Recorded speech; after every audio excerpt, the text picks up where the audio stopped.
කම්මැලි දවසට මේ විදිහට උයමුද? එහෙමනම් එන්නකො ඔයාලා මගෙත් එක්ක මේ විදිහට රසම රස බත් එකක් උයා ගන්න.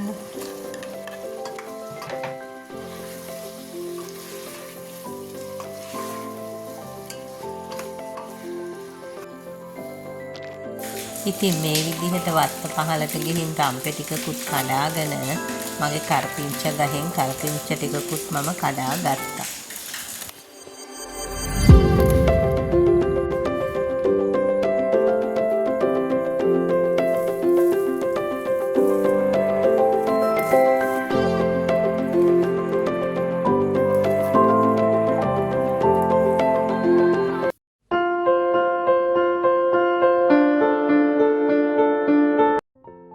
අදත් මං ඔයාලව මගේ channel එකට ආදරෙන් පිළිගන්නවා. ඔයාලටත් මේ විදිහට කම්මැලි දවස් එනවද? මට නම් ඉතින් ඉඳලා හිටලා මේ වගේ කම්මැලි දවස් එනවා. ඒ දවසට ඉතින් මම මොනවා හරි ඉතින් මේ විදිහට තමයි කෑම එකක් හදාගන්නේ. කම්මැලි දවසක් වගේම අපිට ඉතින් ටිකක් අසනීප වුණ දවසටත් මේ විදිහට අපිට කෑම එකක් හදාගන්න පුළුවන්. මම මේ බත් එක හදාගන්න ඉස්සෙල්ලාම හදන්නේ කලමනා ටික ලෑස්ති කරගන්න එක. මං අලගෙඩියක් සුද්ධ කරගෙන ඒ වගේම කැරටුත් සුද්ධ කරගත්තා. මේ වෙලාවේ එළියේ හොඳටම වහිනවා. මට ඉතින් වොයිස් දෙන්නත් බැරි තරමටම වහිනවා. ඒත් ඉතින් මම මේ වීඩියෝ එක ඔයාලට හෙට දාන්න ඕනේනේ. ඒකින්ද ඉතින් මං කොහොම හරි මේකට අද වොයිස් දෙන්න හිතුවා.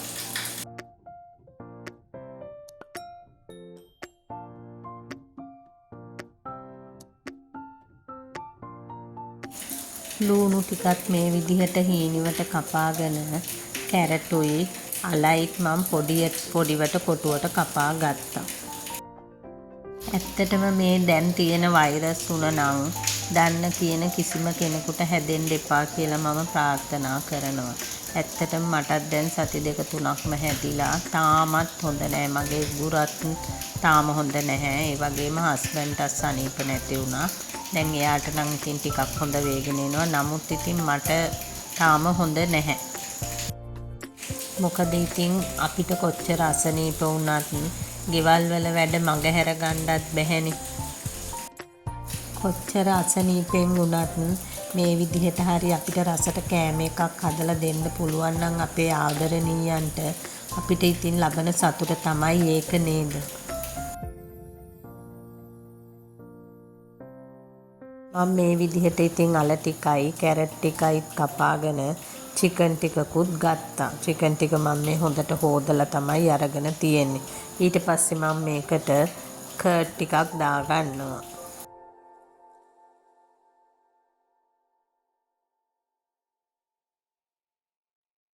ඊට පස්සේ මම මේකට කහ කුඩු ටිකක් අමුතුන පහ කුඩු ටිකක් වගේම මිරිස් කුඩු ටිකකුත් එකතු කරගෙන හොඳට කලවම් කරගන්නවා.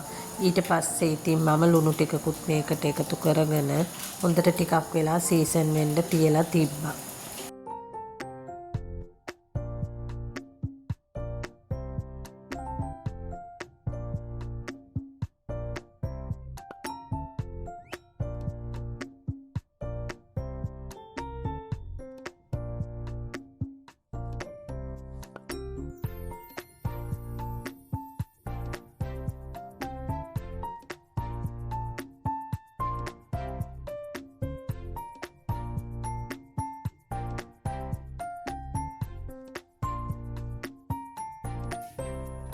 ඊට පස්සේ මම භාජනයක් ලිපේ තියාගෙන ඒකට තෙල් ටිකක් දාලා ඉස්සරෝම මම මේ එකතු කරන්නේ ලොකු ලුණු ටිකක්.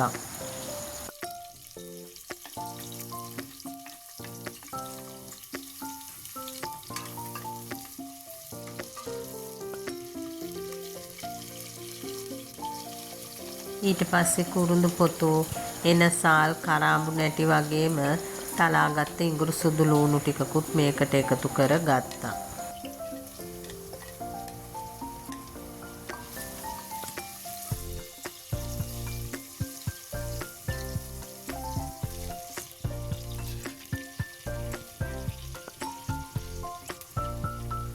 දැන් මම යහමින් රම්පේ කරපිංච ටිකකුයි අමු මිරිස් ටිකකුයිත් එකතු කරගත්තා.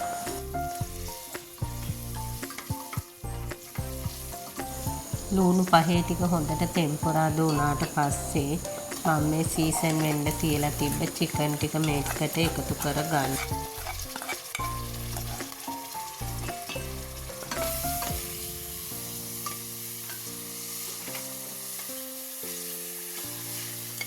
ඊට පස්සේ මම මේ චිකන් ටිකක් ඉතින් තෙලේම බැදෙන්න මේ විදිහට ටිකක් වෙලා තියලා තියෙනවා.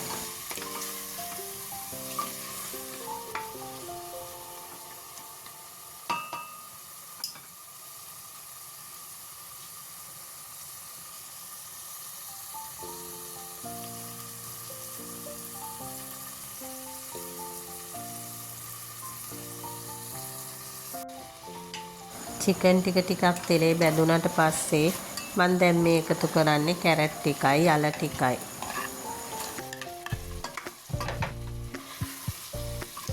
ඊට පස්සේ මම මේ චිකන් ටික අනලා තිබ්බ භාජනයේටම වතුර ටිකක් දාලා ඉවර වෙලා මම මේකට එකතු කර ගන්නවා.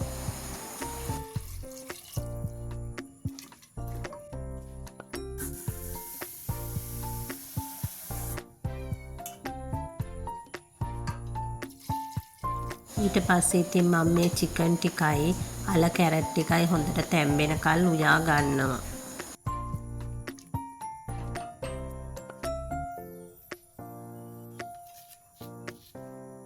මම මේ වෙලාවේ ටිකක් ලුණු ටිකකුත් මොකද එකතු කරගන්නවා. මොකද ඉස්සෙල්ලා චිකන් එකට මම ටිකයි එකතු කරගත්තේ. මොකද මේකට මං හාල් ටිකක් දානවනේ. එතකොට ඉතින් මට ලුණු මදි වෙනවා. ඒකින් හින්දා මම තව ලුණු චුට්ටකුත් මේකට එකතු කරගත්තා. දැන් මේ චිකන් ටික ඉදිලා තියෙන්නේ. මම මේකෙන්ම හොදි ටිකක් අයින් කරගන්නවා මේ බත් එක උයපුවාම කන්න. මොකද අද වෙන මොකුත් මම හදන්නේ නැහැ. සලාදයක් වගේ පොඩි දෙයක් තමයි හදාගන්න අද හිතුවේ. ඔයාලත් හොදි කන කෙනෙක් නම් මෙන්න මේ විදිහට මේ වගේ බිරියානි බත් එකක් එහෙම හදනකොට හොදි ටිකක් අයින් කරගන්න.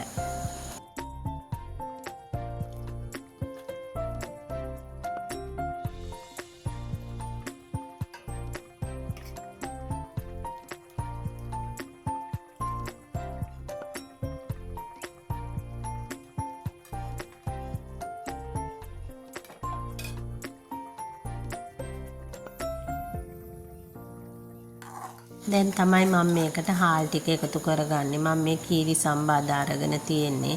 ඔයාලට ඉතින් මේකට කැමති හාලක් පාවිච්චි කරන්න පුළුවන්. කීරි සම්බා එක ඉතින් මේ බත හදනකොට රසයි. ඉතින් මේ විදිහට බත් එක උයන්න අවශ්‍ය ප්‍රමාණයට වතුරත් එකතු කරගෙන මම මේ බත් එක උයා ගන්නවා.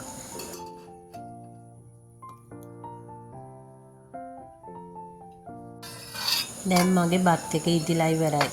පේනවනේ පූසත් කෑ ගහනවා බත් එකේ සුවඳට. ඇත්තටම මේ බත් එක හරිම සුවඳයි මේ වෙලාවේ. දැන් ඉතින් උණු උණුවෙන්ම කන්න තමයි හදන්නේ. මම මේ බත් එක කන්න ඉතින් ඔයාලා දැක්කනේ මම හොදි ටිකක් අයින් කරගත්තා ඒකයි. ඒ වගේම මම පිපිඤ්ඤා ටිකක් කොටුවට කපාගෙන පොඩිවට තියනවා ලුණු ටිකකුත් දාගෙන. ඊට පස්සේ මම හදලා තියාගත්ත මැලේ අච්චාරු ටිකක් තියෙනවා. ඉතින් ඔය ටික එක තමයි අද අපි දෙන්න මේ බත් එක කන්නේ.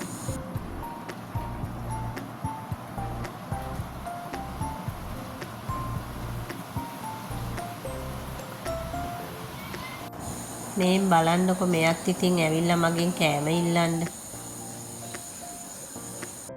ඉතින් ඔයාලටත් පුළුවන් මෙන්න මේ විදිහට රසම රස කෑම එකක් කම්මැලි දවසකට හදාගන්න. ඒ වගේම ඉතින් අපිට අසනීප වුණ දවසකටත් මේ විදිහට ලේසියෙන්ම මේ වගේ කෑම එකක් හදාගන්න පුළුවන්. ඉතින් තවමත් මගේ channel එක subscribe කරපු නැති කවුරු හරි ඉන්නවා නම් මම ආදරෙන් ඉල්ලනවා අදත් ඔයාලට මගේ channel එක subscribe කරන්න කියලා. එහෙමනම් අදට ගිහිල්ලා එන්නම්. ඔයාලා හැමෝටම ගොඩාක් ස්තුතියි.